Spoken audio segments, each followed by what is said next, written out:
Pedro Ferriz de Con y su editorial. En Central FM. Equilibrio. Dice que la labor de un comunicador pues es comunicar y comunicar todo lo que pasa. Y también hacer, digamos, escenarios sobre lo que no pasa. Y fíjense que en estos años que hemos tenido este gobierno, el que hoy está al frente del país, que hemos identificado abiertamente como un gobierno populista, nos hemos puesto a estudiar de lo que se nutre el populismo. ¿Qué es lo que hace que el populista sea tan popular? Y el alimento más importante, el nutriente del populismo es el conflicto. Si las cosas que se dicen desde el populismo son confrontadas, se genera un conflicto y ese conflicto crece al populista. Es decir, nutre al populismo. Y entonces, analizando otra vez en la retrospectiva, todo lo que ha pasado en este gobierno, mucho es mentira, mucho es una balandronada, mucho es una ocurrencia, mucho es ineficaz, pero todo es confrontativo, todo es el denominador común. Todo a lo que, además, es confrontativo porque las personas con sensatez sobre el país no podrían pensar que un gobierno populista promoviera tantos proyectos, tantas ideas, tantas iniciativas que resulten negativas para el país. O sea, nadie podría imaginar que hubiera un gobierno en un país que promoviera la pobreza. No podríamos entender que un país estuviera gobernado por alguien que promoviera la inseguridad o la injusticia o el quebranto a las leyes o la escasez de medicinas. Y así, constantemente, llegamos a un gobierno que, pues desafortunadamente, se sigue nutriendo, se sigue alimentando y sigue creciendo porque sigue haciendo polémica de todo aquello que toca. Y aquello que toca, nosotros lo tendríamos que identificar. Y si aquello que toca, que nos indigna, no produjera tanta confrontación, no le daríamos a ese gobierno tanto alimento como el que le damos. Y esto prevalece en las redes sociales. Constantemente se ve, ¿no? Se ve lo que está pasando en el país, que es una constante polémica que se ve en los medios digitales, en la radio, en la televisión, en los diarios, en las revistas, entre la sociedad. Todos estamos verdaderamente espantados por un gobierno depredador. Y los gobiernos depredadores tienen un enemigo, uno, pero tienen una actitud y un enemigo. La actitud debería ser inteligente de parte de la sociedad. Y la inteligencia estribaría en que no fuéramos, ya hablo de todos, no fuéramos tan reactivos, pero lo somos. Lo somos porque nos gana el impulso de reaccionar ante esta constante propuesta de romper con la institucionalidad, romper con la ley, romper con la gobernabilidad, romper con el Estado de Derecho, romper con la salud, romper con la vida, romper con todo. Entonces reaccionamos y reaccionamos y reaccionamos. Pero por otro lado, el populismo tiene un enemigo tremendo, que es el populismo mismo. Y les voy a hacer una pregunta, a ver si nos la podemos contestar. ¿Ustedes creen que la gente que rodea a López Obrador en el gobierno y el propio López Obrador fueran capaces de acabarse ellos mismos, entre ellos?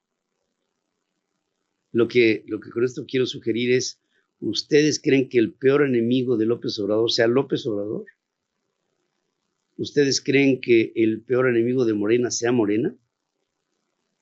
¿Ustedes creen que los actos y los hechos, las acciones y los logros de López Obrador, Morena y su equipo sean sus principales detractores?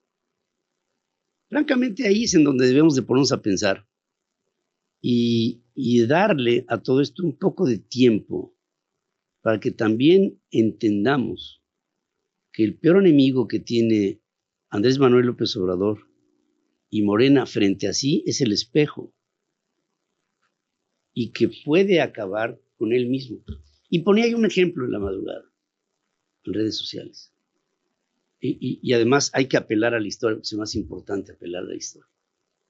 En el siglo pasado, en la tercera década del siglo XX, se presentó un fenómeno en Alemania. Alemania había perdido la guerra, la Gran Guerra, en 1918. La sociedad se encontraba deprimida al final de la segunda década del siglo XX.